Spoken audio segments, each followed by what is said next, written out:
Hello, everybody. Thanks for joining us to discuss the new programme for government and where some of our TDs and public reps will give a more in-depth response to the developments of the last few days. So obviously the last few days saw the formalising of an agreement on a programme for government, which, if passed by relevant party members, will see a return of a Fianna Fáil, Fine Gael-led government, propped up, of course, by the Green Party. Now, it's no secret that people before profit are strongly opposed to this development, and we are urging, Green Party members to come out against it as well and not to vote for the deal. Our slogan for the general election was that it's time to break the cycle of Fianna Fáil and Fine Gael, and I think there's definitely been a lot of anger from people all around the country who feel that this is not the government that they voted for. This is not the change they voted for. To discuss this in more detail, we have, our first speaker, who's going to maybe elaborate a bit more, is Brid Smith, a People Before Profit TD who's been at the forefront of climate activism in and out of the Dáil. It was she who tabled the climate emergency bill, seeking to keep fossil fuels in the ground, and she also sponsored the bill to block planning for LNG terminals, and there was a big movement that built up around that, including the support of one very appealing Mark Ruffalo, who is now best friends with Bríd. So Bríd will probably just talk a little bit about what this programme for government means for the climate, and if it will bring the change that people want and that we so desperately need. So I'll let Bríd take it away here. Thanks, Shiva. Do I have to unmute my mic, or is it? Oh, it's unmuted. Okay. I suppose the first thing to say is that we went into the last election understanding that there was a huge grassroots desire throughout the country for change. And our slogan, to break the cycle of Fianna Fáil, Fine Gael, really hit a chord with tens of thousands of people. There was a huge desire for change in the result of the election, where we saw in particular the surge in the Sinn Féin vote, but also in the vote for the Green Party, in the vote for the Social Democrats, and indeed ourselves and other independents who had articulated the need to break away from the politics of Fianna Fáil and Fine Gael and to deliver change on many fronts. Now, I'm not going to talk about all the fronts. I wouldn't be as hugely qualified as Richard is to talk about housing, for example, or as Gino is to talk about the medicinal cannabis and the bill to ban the importation of goods from the settlements in Israel. But I do think that one of the important kernels of what is emerging from the programme for government is the reliance on Fianna Fáil and Fine Gael to get back into power on the question of the Green Party and the, courting the 12 Green TDs into their web to try and configure a government that on the one hand will give us no change whatsoever, with the two Conservative blocs which represent the interests of corporate Ireland, the interests of the foreign direct investment with all of the tax loopholes and low corporation tax that are delivered to them, and indeed the interests of agribusiness and the fossil fuel industry. They have traditionally and will continue, and clearly in the programme for government will continue to represent those vested interests. But what having the Green Party on board does for them is that they can make a pretense at delivering change and tick the boxes that are necessary for all of the people who expressed a desire to get that change. Now, we all know that we all benefit from that vote for change. Even in my constituency, the Green Party candidate got a huge transfer of votes from both Sinn Féin and myself to win that seat. Patrick Costello has been one of the more vocal and indeed abstained from voting on the deal. But nevertheless, there's a huge dilemma for the Greens, but I think there's a lot more at stake for the country. And there's a massive anger in working class communities about the idea that people went out in big numbers to vote for that change, and they're getting more of the same with a dose of greenwash. And I think maybe today I will just take on the question of climate change and the actions that are in this programme that are letting on to deliver on that. And I suppose the first thing that stands out with you in big headlines is the fact that they have said that they will, the big target for the Greens was to achieve 7% reduction in emissions over the next 10 years, because we are running out of time and because the planet needs radical action. And they went into those discussions to say, this is absolutely our bottom line, we're going to achieve that.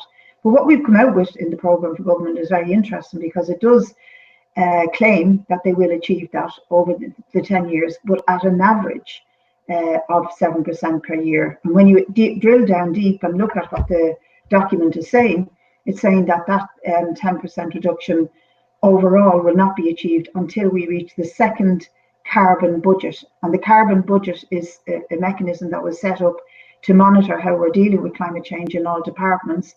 We're into the first one of them from 2005 to 2020 to 2025. And when that's over, we'll be into 2026. Now, you don't have to be a rocket scientist to know that there'll be another general election before we hit that time, which means that what the Green Party are actually saying is we kick that can down the road and we can admit making mistakes at the next election. This is a real tragedy and a total betrayal, not just of Green Party members, but of the climate movement. I think one of the things that has impressed us all in the planet is the growth of that movement, from the emergence of Greta Thunberg as a climate leader to the production of all those reports from the IPCC, the World Wildlife Programme, the United Nations, etc., which are really putting it up to us and saying we've got to act radically and fundamentally, and we've got to act quickly. And what the Green Party are doing here is actually they're ticking the boxes, and they make all the nice noises and they'll make all the pretense, but it is really a pretense. And that is on the overall question of the emissions. Absolutely a total betrayal and letdown of that movement. I don't think that movement will see it that way immediately, and I certainly don't. I'm not sure, of no crystal ball, whether the Green Party will win the vote. They're hotly in debate today about all of these issues, but they do need 2/3 of their membership to get it over the line. And we have the question of their membership in the North, which I'm sure Gerry Carroll or MLA will come in on. But the point being that there is a wider movement, and we know as socialists, as revolutionaries, that real change comes from below. And we can honestly say that in our experience, from fighting the water charges to fighting for same-sex marriage to fighting to repeal the 8th Amendment, that none of those things would have happened had we relied on conservative blocs or even independents or small parties in power. None of those things would have happened without the mass movements at their heel. We were told that we couldn't get rid of draconian anti-abortion legislation in this country, and we said we rejected that, and we put up a massive fight, and we won. We were told that we would have our water cut down to a trickle if we tried to refuse to pay the water taxes. We rejected that. We built a massive movement, and we won on that one. So the lessons are there that movements win. And interestingly, I saw a copy of this week's Economist. And it's amazing the way the ruling classes try to adapt into a situation where they see mass protest movements growing, and no less than a graphic of a black person taking the knee is on the front of their current publication, which says that mass protest works, and indeed it does.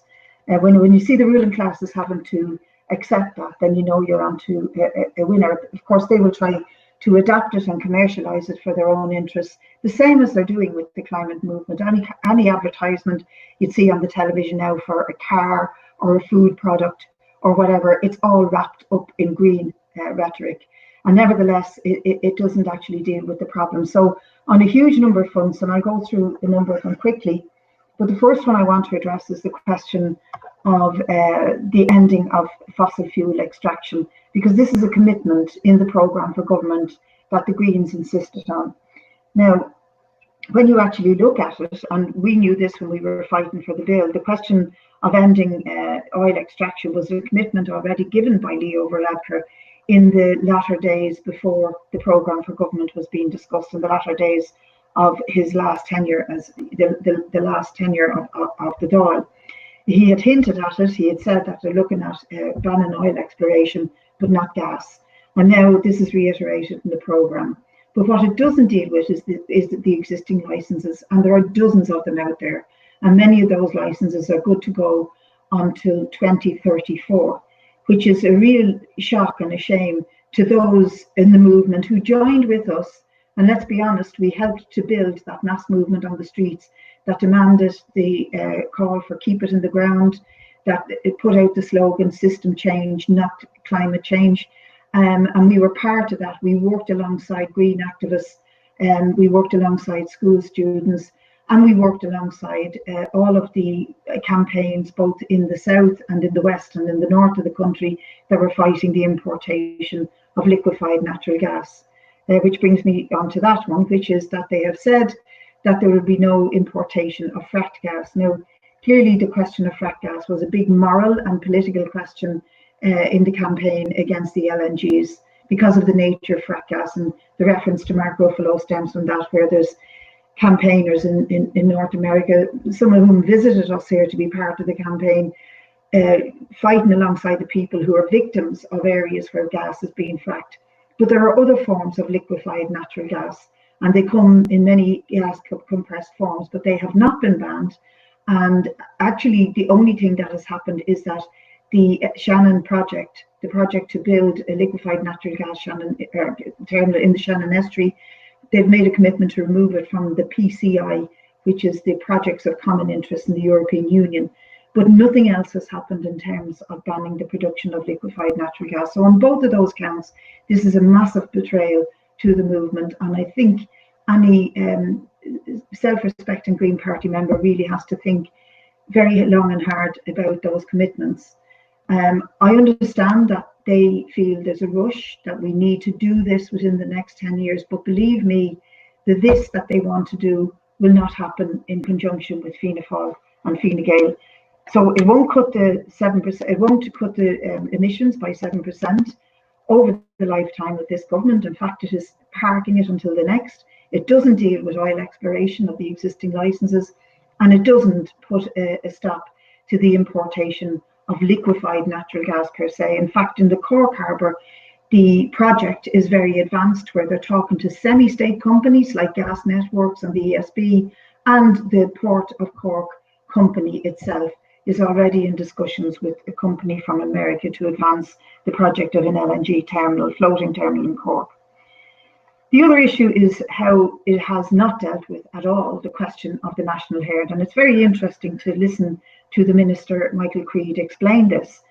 There's interesting sentences inside the programme where it says that the issue of methane, biogenic methane, has characteristics that are distinct from other kinds of methane characteristics and have to be recognised as such in the programme for government.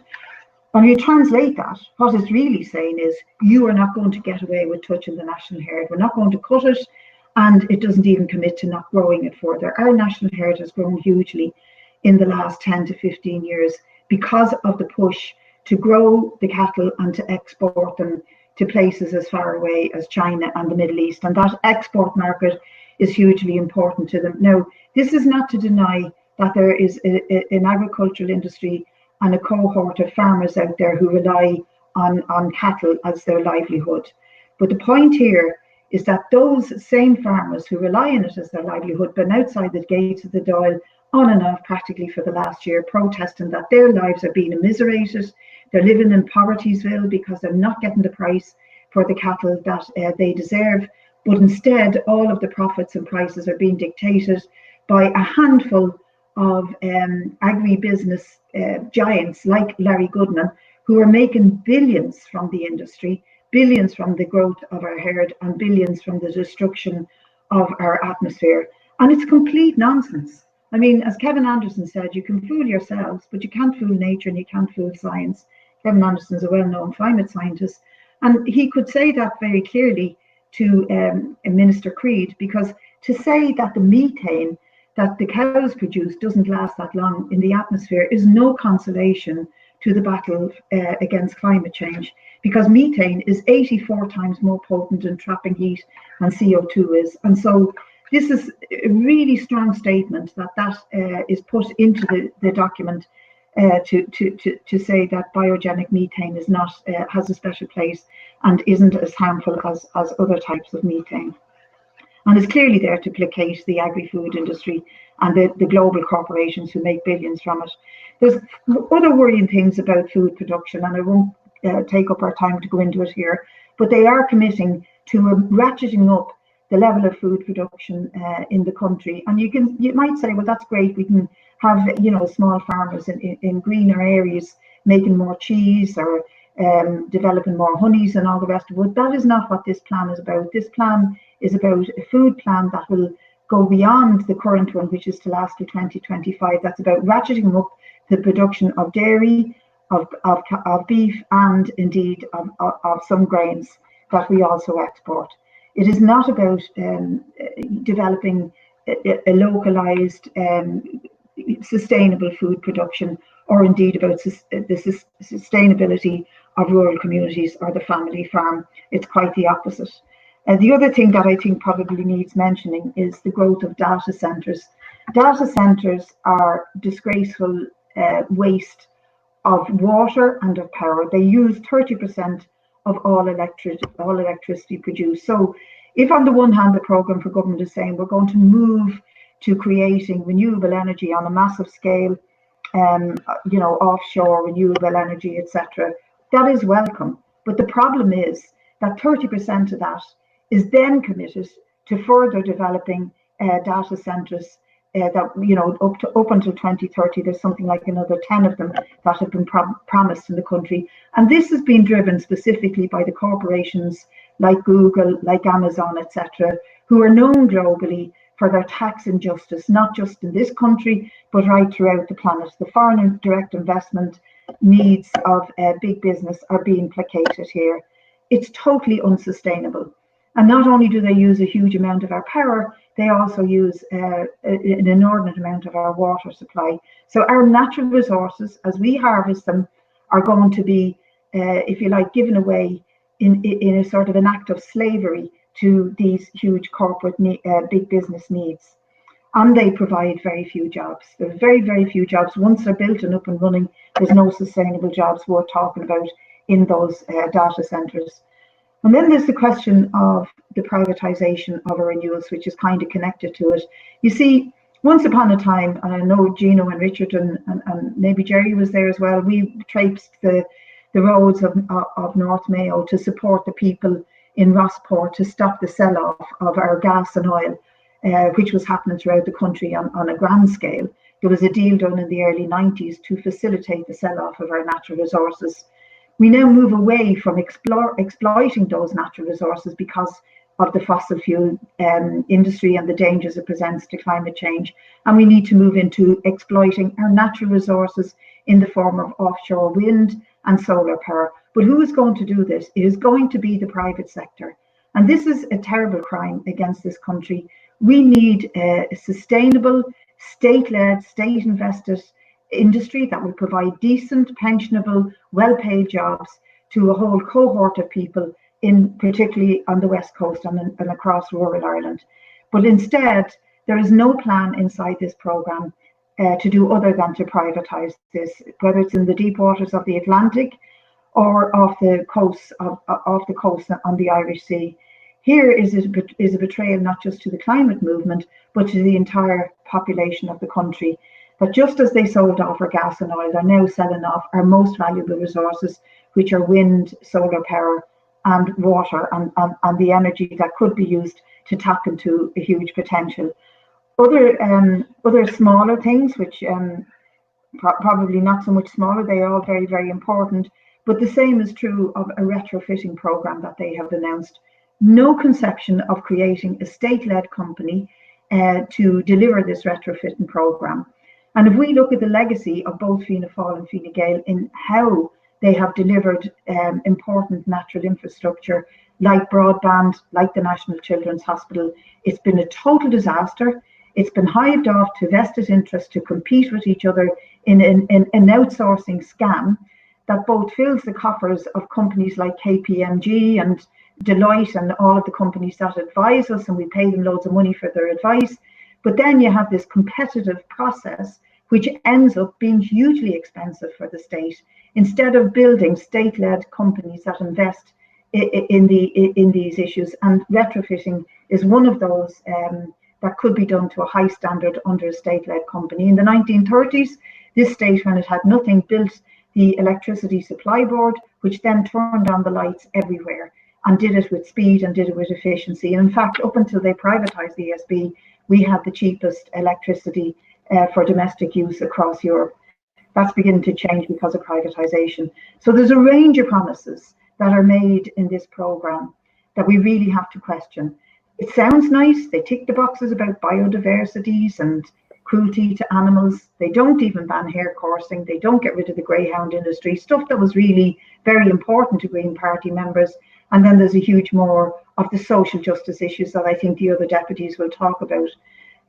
But suffices to say, I just want to finish by saying there's little or nothing in this about a just transition, because a just transition is about justice in delivering against the battle against climate change, and that's justice to both workers and communities. And there's nothing that we're talking about in this. So, are we looking for a solution? Yeah, keep building the movement that was on the street with us over system change, not climate change, that took to the streets over LNGs, but build it more determinedly and work with the left to do that, so that we have a complete social justice transformation in the battle against climate change. And that would be my appeal to everybody in the movement, but particularly to members of the Green Party, that not to go into this betrayal of the climate movement and reject this deal. We can build beyond Fianna Fáil and Fine Gael. We must do it.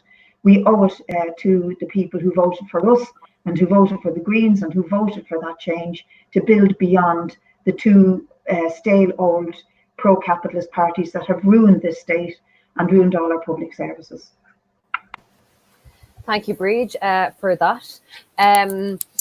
Our next speaker, Gino Kenny, has battled very hard in the last Dáil term for a number of issues, very notably for the medical cannabis access programme. He's also been very vocal supporter of the Occupied Territories Bill, which would see a ban on trade with and economic support for illegal settlements, most notably Israeli settlements. And this is, of course, a bill that actually passed in Dáil Éireann, but was subsequently blocked by one of Fine Gael's favourite undemocratic mechanisms, the money message. So I imagine Gino will go into more detail on this. I don't want to put words in his mouth, but I know Gino's very disappointed to see this bill, as we all are, to see this bill omitted from the programme for government. So, Gino, I'll just pass it over to you there.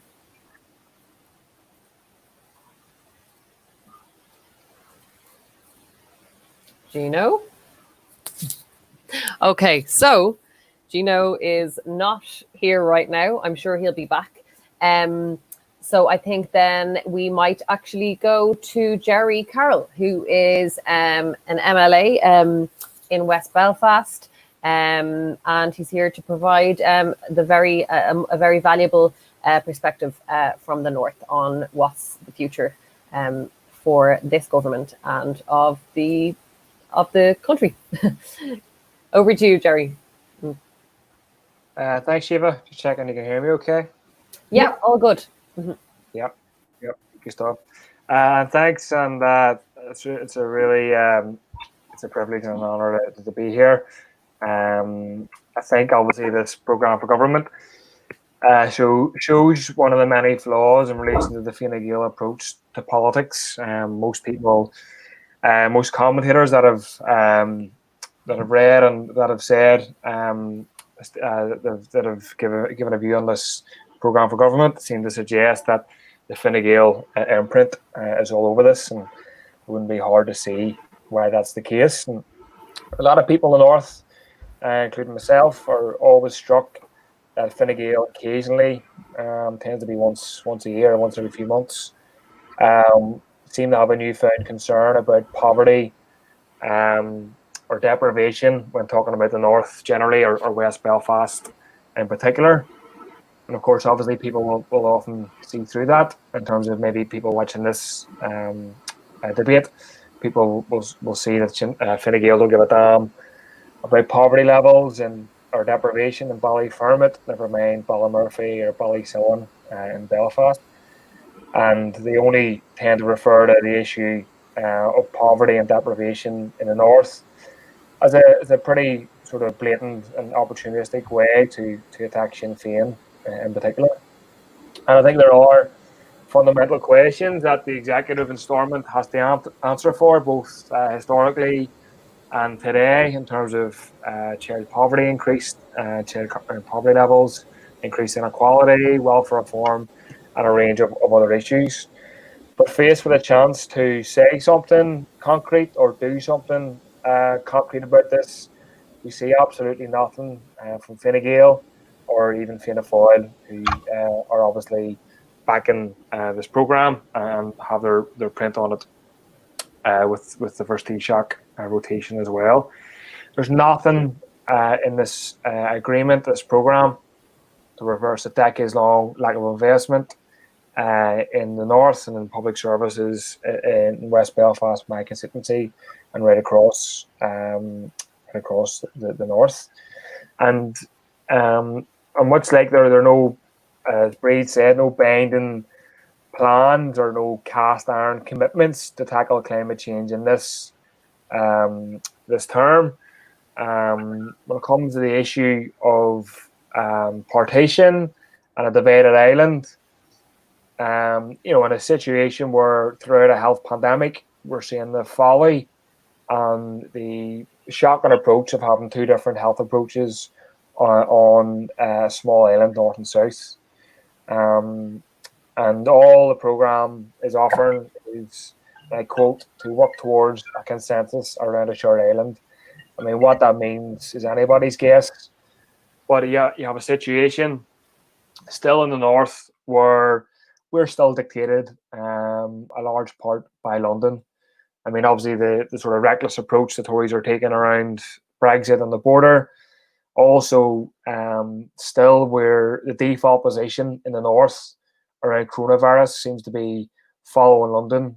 Either ask no questions or just take a default approach and follow London because that's the thing to do.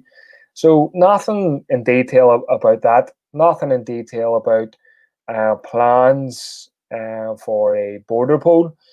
That's worth saying that, in the north in the last few years, there's been an increased demand about having discussion about ending the border amongst people who may not have traditionally held that view.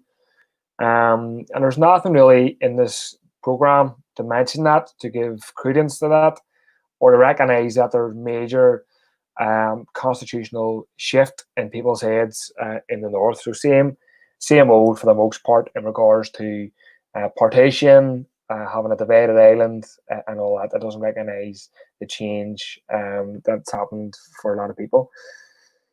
And also it references the decade of centenaries in the north. And, I'm sure that the UP and Fine Gael will have a lot in common when it comes to supporting the RIC, doing everything they can to quell and repress any serious discussion about the revolutionary tradition in Ireland, the tradition of Catholics and Protestants, people of no religion who wanted to fight for their own emancipation economically, but also wanted to end the border as well. So there's a commonality there as well.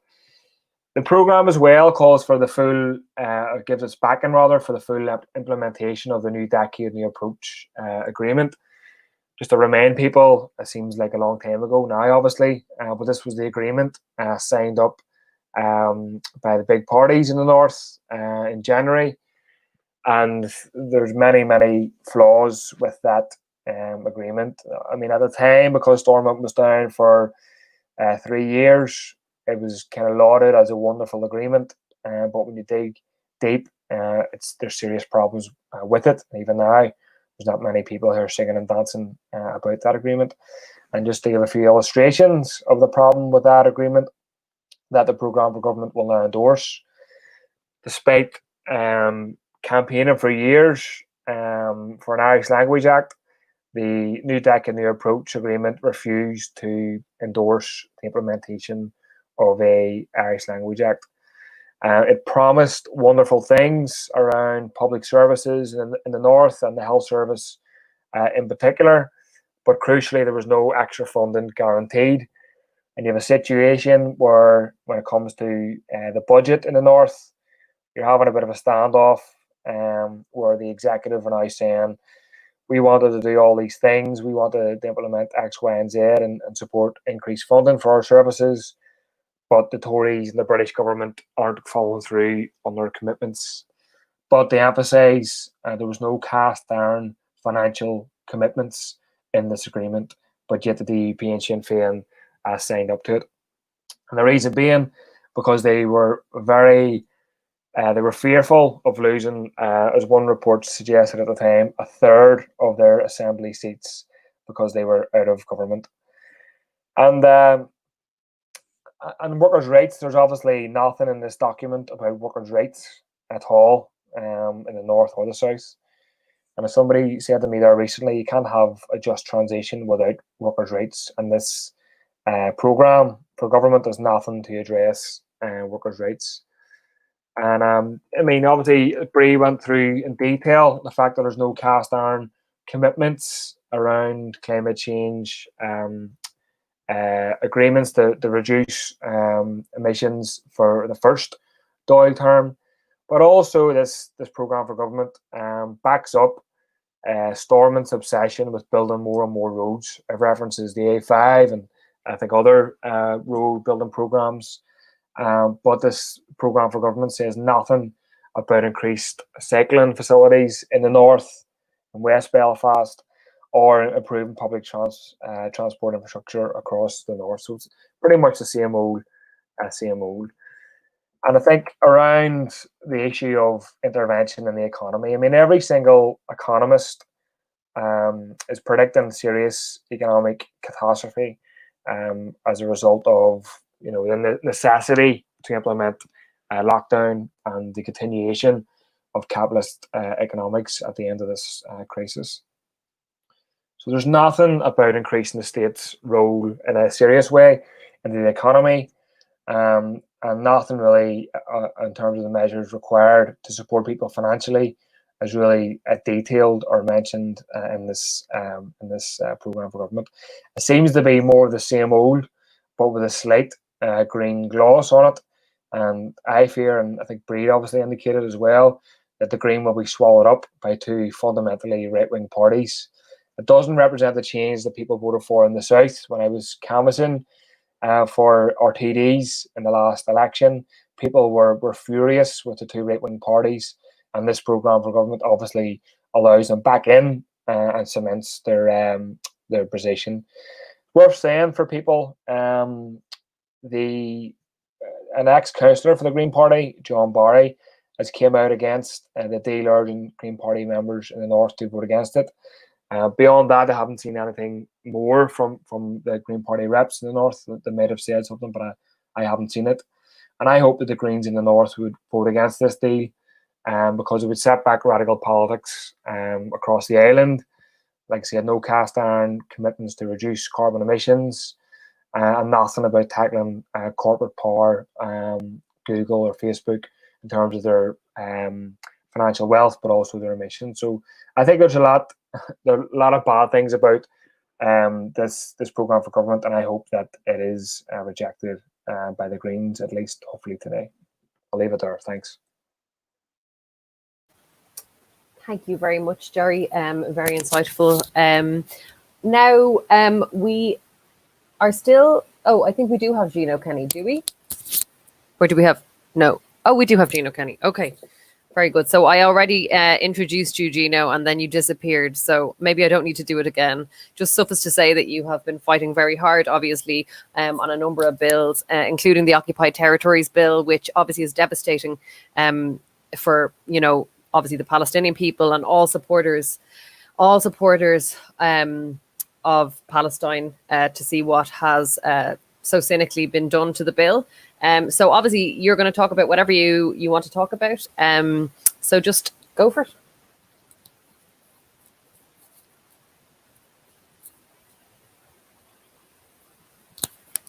Gino, turn your camera off, maybe. I think if you turn your camera off, it might help. But in the meantime, while we're waiting for that, maybe we'll be third time lucky. But in the meantime, we might go over to Richard Boyd Barrett, who will give his own thoughts on the programme for government and what's next.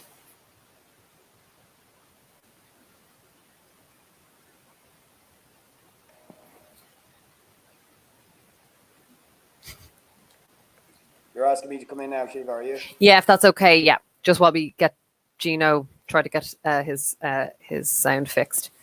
If you don't mind coming in now, Richard. Okay, listen, I'll be very quick because we need to leave a bit of time for people to ask questions, so I'll be really quick. The Fianna Fáil got the lowest vote in history that they have received between them in the election in February, and everybody understood.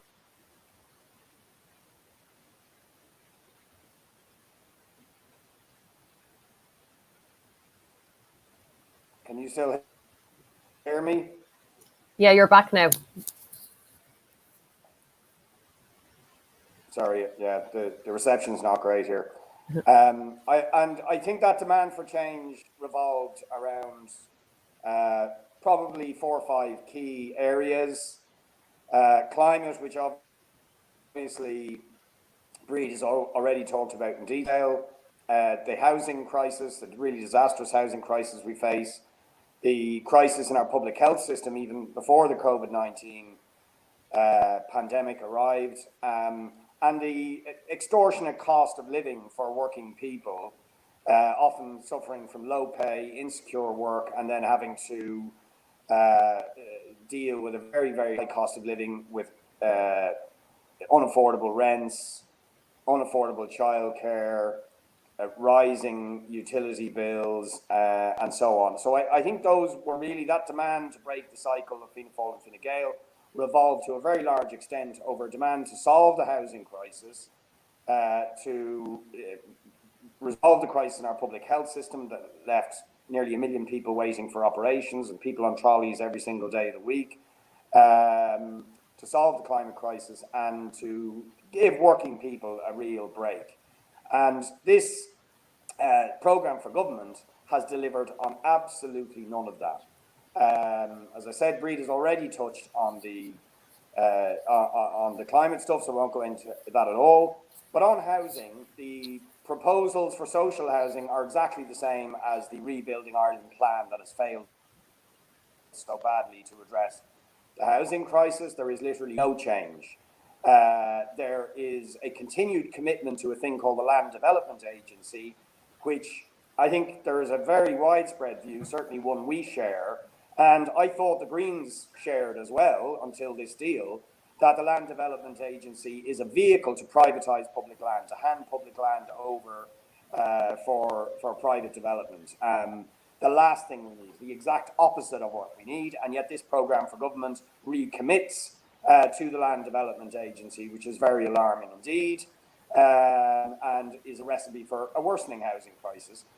Also, there is nothing on affordable housing other than vague references, but no figures on how much affordable housing might be delivered and what affordable housing might actually be. In other words, will it genuinely be affordable? And of course, if much of the public land is going to be given over to private developers, we know it won't be affordable. So a real, just a complete continuation of the failed Fine Gael policy on housing that has brought us to the current crisis. On healthcare, incredibly, even more so after the COVID pandemic, when it's obvious we need to move to a national health service and we need to resource that national health service with more staff, more health workers, where we can't have a fragmented, semi-privatised system. The programme actually recommits to return to the two-tier system. It's one of the few concrete commitments it makes on health, is not to go forward to a national health service, makes no commitments on increasing ICU capacity, which we desperately need, on increased staffing levels, but the only commitment it does make is to go back to private healthcare, which is really incredible. In particular, it would be incredible before COVID, but it is even more incredible after the COVID pandemic. And then on areas like childcare, just nothing. We need a national childcare service with subsidies to bring childcare down to the levels that we see in much of Europe where childcare is affordable. There's no commitments whatsoever on that front. So it's a continuation of the same failed policy that has meant ordinary families paying virtually a second mortgage on childcare. And then there's, the wider economic policy, again, is just a continuation of Fianna Fáil, Fine Gael policy. They're saying they won't touch the corporate tax rate, the tiny corporate tax rate that big multinationals are paying and getting away with murder, or the big tax loopholes that allow them to avoid paying tax. So that commitment to the big multinationals remains. And so not surprisingly, there's no money available to really boost spending on public services or to make any commitments to give working people and working family a break on the cost of living. There's a reference to a living wage, but they give no timeline to it and put no figure on the living wage.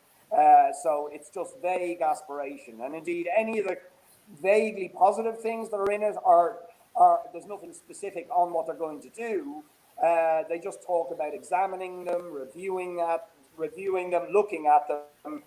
In other words, it's really just spoof and spin with no clear commitments. So it's hugely disappointing. It's not what people voted for. It's not what I think Green Party voters voted for. And it's certainly not what all those people who chose not to vote for Fianna Fáil and Fine Gael were looking for.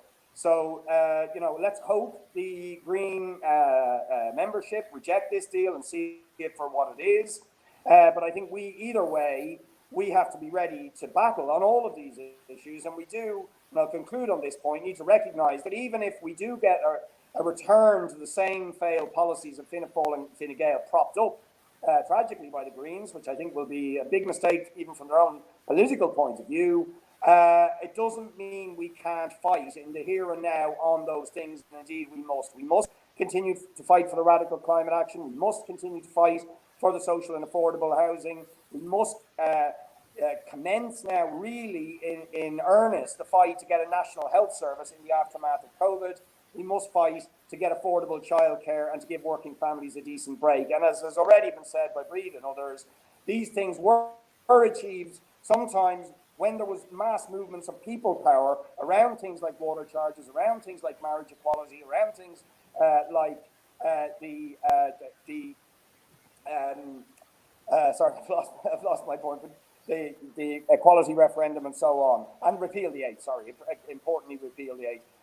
So these things can be done if we rely on people power and mass movements, and then out of that try and build a genuine radical left movement to change Irish society, because this deal certainly won't bring that change. Okay, thank you very much, Richard. Certainly a very impassioned appeal to the Green Party membership not to vote for this deal, and I think we'd all echo that appeal. We might have a question or two, but before we get to the questions, we'll give Gino Kenny one more chance to come in. Yeah, one more chance. Oh, there you are. Very good. Third time lucky. Yeah. Okay, Yeah. Brilliant stuff. So I'm not going to introduce you for the third time. I've introduced you now twice, so I think that will hopefully be sufficient. So I'll just let you fire away. Sorry about that. It's just no problem. Sure, I know. Just in relation to the Occupied Territories Bill, obviously the omission from the bill from the programme for government is extremely disappointing, but not surprising. I mean, it was in the draft programme for government, but then it was lifted. Extremely disappointing for all the people that have been campaigning to get it included in the programme for government. It's not the end of the bill. It can be introduced, which will make very, very, very uncomfortable viewing for Green Party members and Fianna Fáil, which supported the bill. So it's a setback, but not not a terrible setback. And I don't think it's any coincidence that today the Irish government were awarded a seat in the UN Security Council. So it stinks of hypocrisy, really, when they've got a seat on the UN Council, and at the same time Ireland could have it could have been a signal to the world to say, look, any goods manufactured in occupied territories the West Bank or Gaza would have been banned. Now, can you imagine what signal that would have sent into the world? Ireland would have been saluted, but the political cowardice of particularly Fine Gael and they've hid behind the Attorney General's voice. And just to kind of go back, in the 1980s, Ireland was one of the first countries in the world to ban South African apartheid produce, and literally a couple of years later, apartheid fell. So Ireland, in this occasion, Fine Gael, Fianna Fáil, and the Green Party have disappointed on the first hurdle. Just in relation to the medical cannabis, it's good that it has been referenced. That's good. But I mean, the heavy lifting has been done, and I brought it to the attention of the Minister for Health yesterday in relation to the medical cannabis access program. Now, this program has been flagged for years, and there's not a week that goes by that I'm not contacted by parents in a quite distressful situation in relation to not getting access. So there is avenues to get it, but it's a very cumbersome avenue through a licensing system. And there's another thing that's happening in the background, which is, I mean, it's unforgivable. There's some individuals are getting licenses, but can't be reimbursed by the state, and they just can't afford the medication. So they're in a situation there they have to borrow, they have to get loans out of credit union to get this medication. So it's just terrible, But we'll keep going on. It's good that it's referenced, and hopefully by sometime this year that in the medical cannabis access program that people will get access, legal and medical access through paid by the state through the long-term illness scheme and the medical card. So that's a fight that we'll keep going in relation to the next stall. We won't give up on that. So they're just two issues that I wanted to reference. These are two issues that will be obviously still at the forefront of ourselves in the next coming doll if it's voted through, which I think it will be. Thanks for that, Gino. It was worth the wait.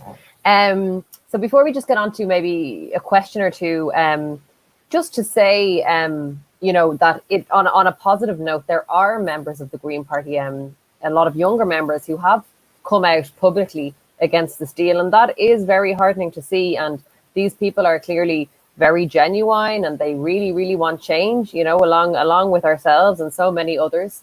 So I mean, we really do hope that this deal is voted down. And if it's not, a message to those who do not support this deal, to those in the Green Party, that there's a home for you in People Before Profit.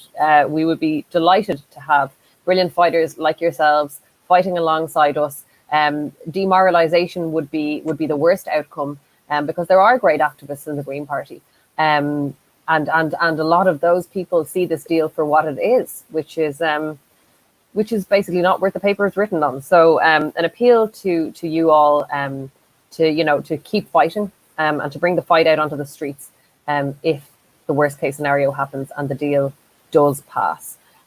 So I just wanted that brings me into a question that has come in from a few people, an important question, I think, about if the worst does come to pass and the deal happens and it goes ahead, what next for us? What next for people who want change and who are dismayed about the future? What do we do next? And I don't know who might want to come in on that first. Somebody just start talking.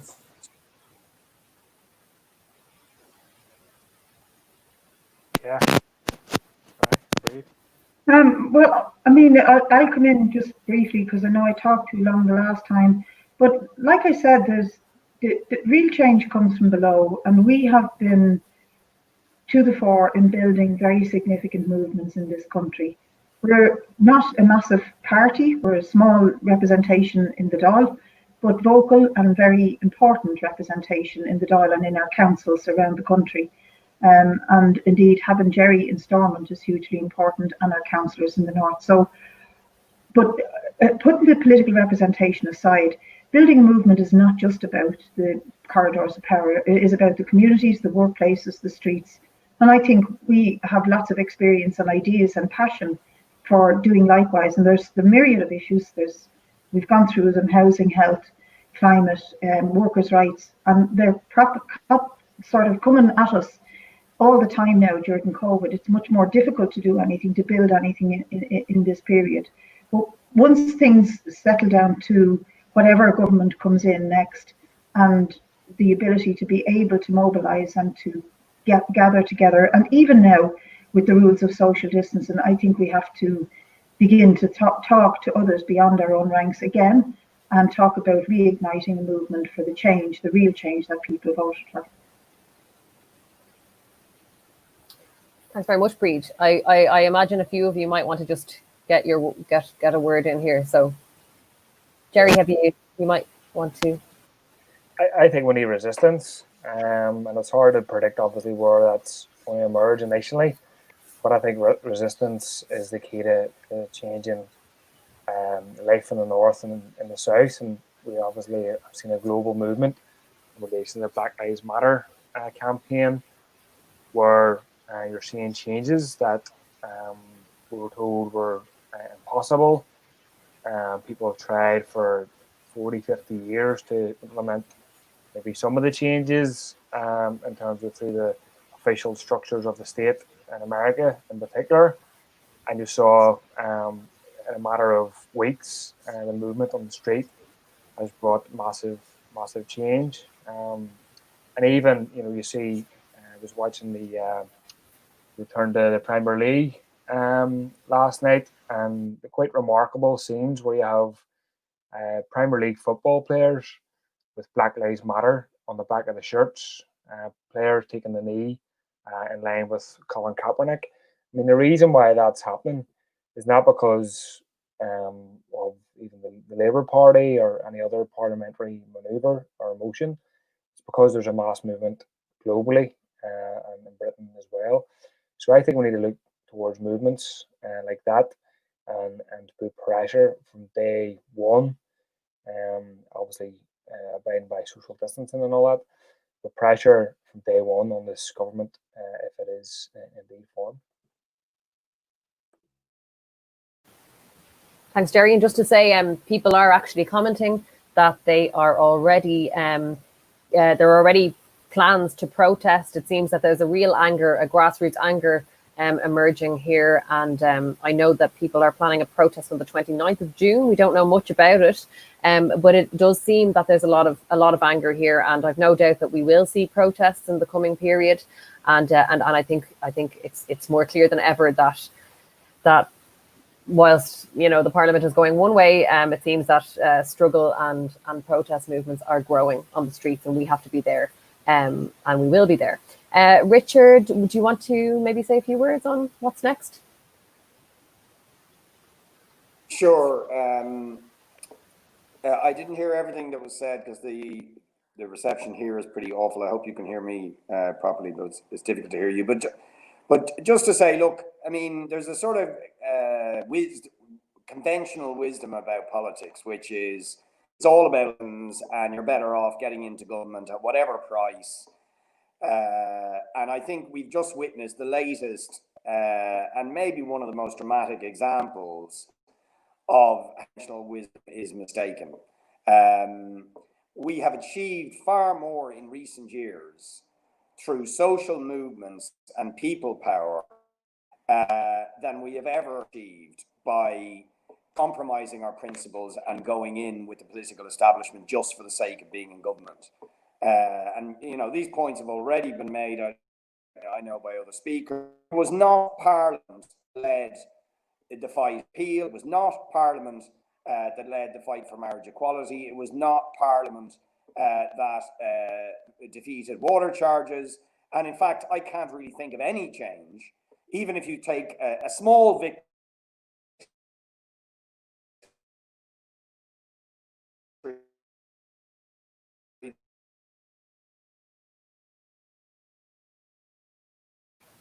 that happened in the last week over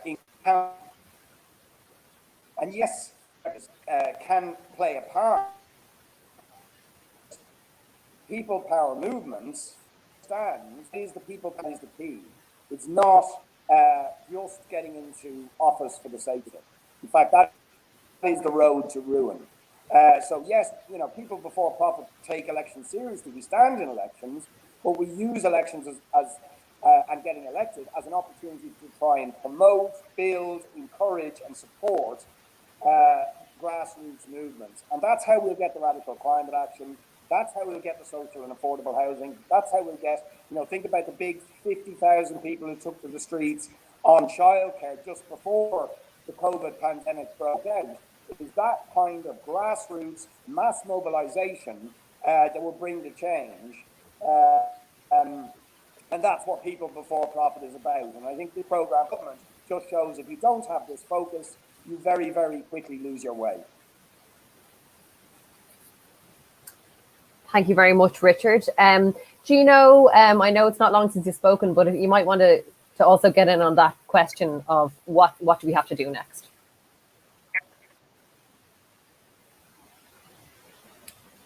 Oh, your sound, I think. Yeah. The two issues. Yeah. The two issues that defined the last election, and it seems like decades ago, was in relation to housing and health. They were the two key issues that defined the election. And the reason why the majority, more than 50%, voted against, more than 55% voted against the two main parties that are now probably going to be in government, was the reason on them two issues. And I would suggest if them two issues are not tackled or challenged in this incoming government, the Greens will be incinerated.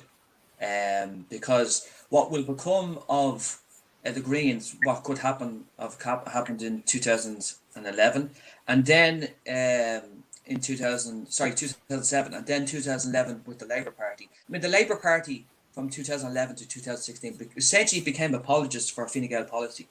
And the more they tried to defend their policy, the more the quagmire they got stuck in.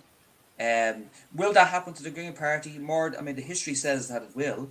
There will be a honeymoon period to a certain degree, but the elephant in the room, now obviously the other comrades have spoke about it, is in relation to the other virus is austerity, and austerity in this programme for government and the lifetime of this government will come back. There's no doubt about it. I mean, the deficit of the country is 30 billion euros. So somewhere down the line, I think more than likely it will be probably in, well, I think the 18 months, give it 18 months to 2 years, possibly. That's where the austerity will begin to a certain degree. It might start obviously straight away, but programs for government are defined by what you do for the citizens of the country, and it's very largely aspirational, the program for government. And as Shiva said, there's some very, very good activists and very, very good people in the Green Party, but they will be defined what is going to happen next to working people specifically. Thank you, Gino. And I think that's actually a really, really succinct way of actually summing it up. There's definitely, we're at an impasse here, and what happens next will be very, very interesting. But I suppose we're going to finish now, and just to say that People Before Profit have been fighting, inside and outside the Dáil. We will continue to fight inside and outside the Dáil with a very strong emphasis on what happens on the streets. And for anybody feeling demoralized by what's happening now, people who want change, we should take heart from the protest movements we're seeing across the world and what can be achieved in just a few days of action on the streets. So please do get involved with People Before Profit. We definitely will have to take the struggle up a notch. This fight is only beginning, you could say. So please do join us, because we absolutely need a mass movement. We need you. It certainly cannot be fought inside the Dáil alone. So I think we are going to finish there. Thank you everybody who's tuned in, and thank you very much to all of our speakers. And we'll be back again pretty soon, I'm sure.